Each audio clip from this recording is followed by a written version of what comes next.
Hello everyone. Morgan Hibbs here with Linn County Farm Bureau. Today we have a fun soil lesson for you.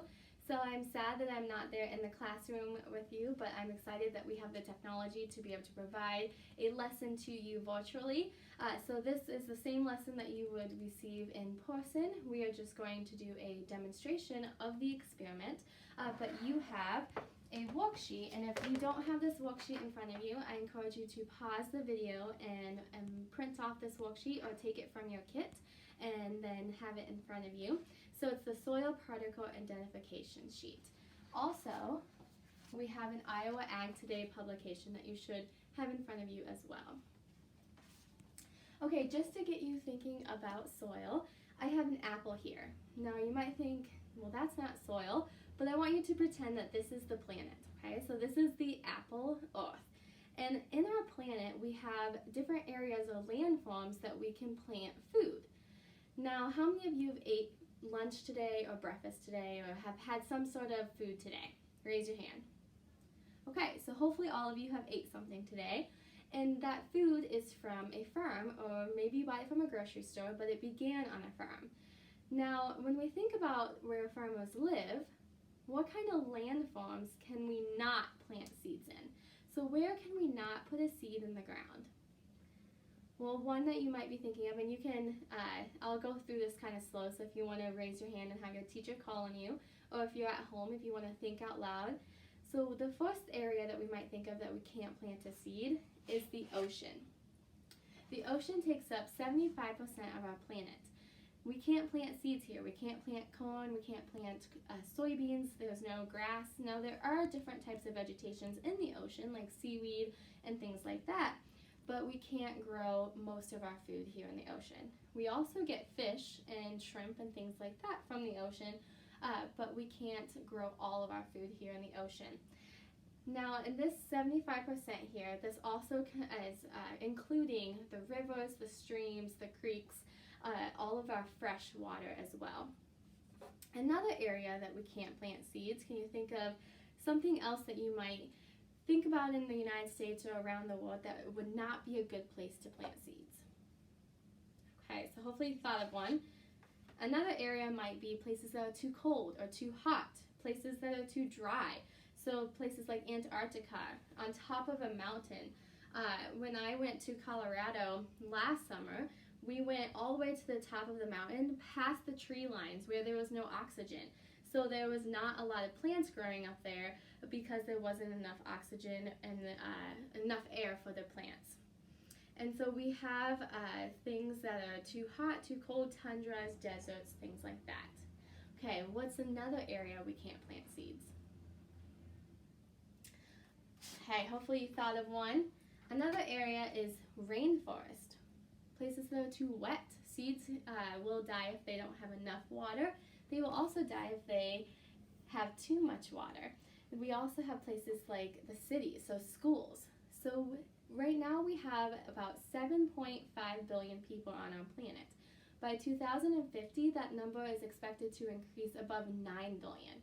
So if we have 9 billion people on our planet by 2050, do you think that this slice of apple will increase or decrease?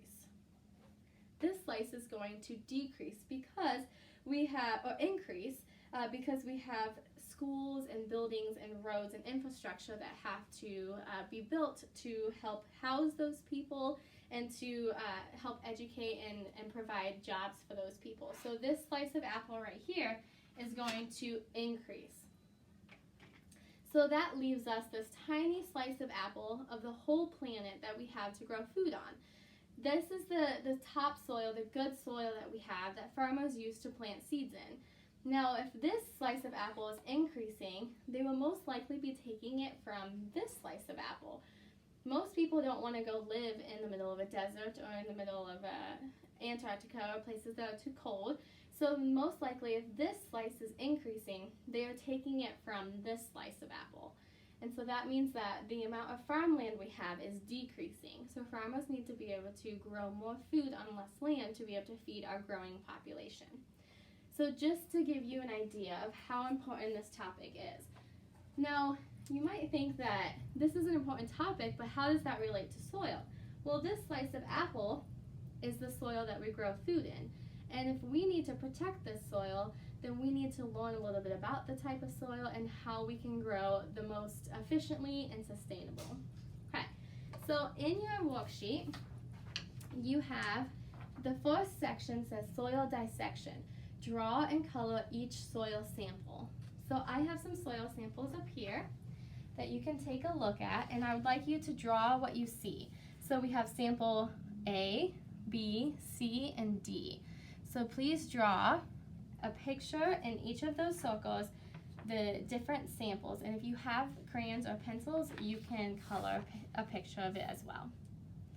Okay, if you would like to pause the video, you can. If you would like to go on, I'll keep going. So now, describe with words what you see. What do you see in those different samples? You might see in this one those larger rocks. They might look like they feel different. Maybe you see some debris in some of them. There's some twigs or sticks in this one. So describe what you see. Now, how are the soil samples similar and how are they different? Okay, now I would like you, if you have soil samples in front of you, if you have a kit at school, you can dissect the soil. If you don't have a kit at school, or if you're at home, then I would like you to watch up here what I dissect. So if I'm making a couple piles,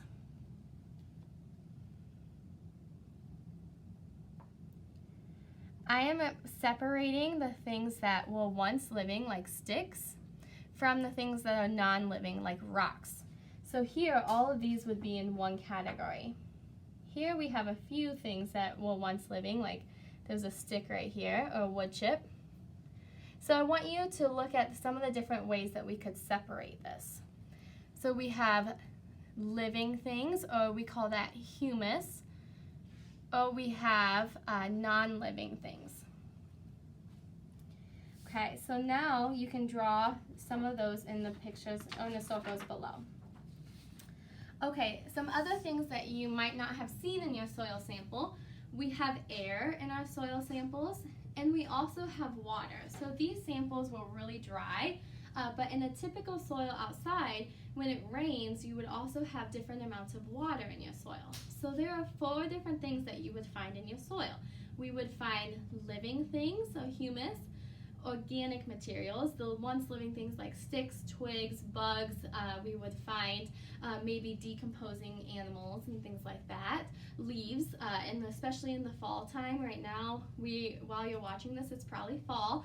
In the fall time, we have leaves dropping. When those decompose, those were once living things, so that would be organic material, or living material in the soil. Then we have non-living things like minerals and rocks.